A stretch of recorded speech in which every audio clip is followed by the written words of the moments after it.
Hey, my name is Myles Kerr. I work for a shop called English Racing, and this is my 1994 Acura Integra GSR.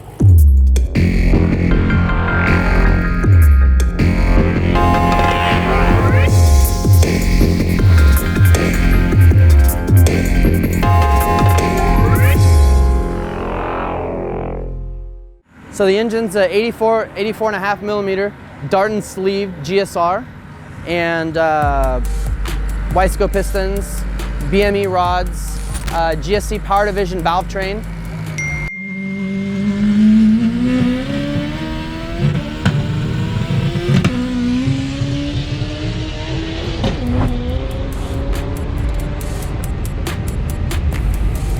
I have their cams. There's a billet T2 cam, which I helped them.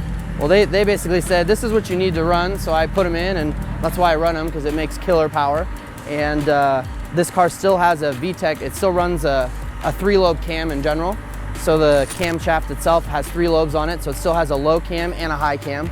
A lot of the guys with Hondas, when they get to the level of this car, they end up doing a full, they do roller rockers and a single cam, which I do, as weird as it may sound, I do kind of enjoy driving the car, so I do drive it in the street. I take it to my Starbucks runs, get my white girl fix, and do all that stuff. So it runs a mechanical fuel pump, 8 2,000cc injectors, 100-pound fuel pressure base. It runs on M1 methanol, so lots of fuel to get the car to make the power. And you know, we believe methanol keeps cars together a lot better, so any car we can put methanol in, we try to.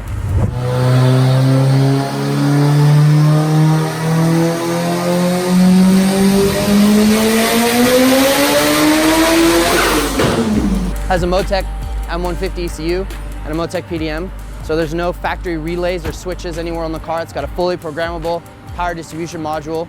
The lights work, turn signals work, brake lights work. I mean, everything still works, except I don't have AC anymore or power steering, but everything else still works in it. So what's this thing cost? Say if you had if I had to pay you to build this thing, pay retail pricing and labor. Yeah, if you had to pay us as a shop to build this car, I think it would legitimately be a $70,000 to $80,000 car. Not even joking. Like, that's just what it's. You got 12, 13 grand in just an engine. You got another 2 to 3 grand in a fuel system. You got a $7,000 or $10,000 transmission. You got a $15,000 in electronics. Plus, you don't even have any of the labor there. Plus, you don't have a turbo kit or any of it. I mean, it adds up way quicker than you would ever expect. But that's just really what it takes to get a car to that level. Right.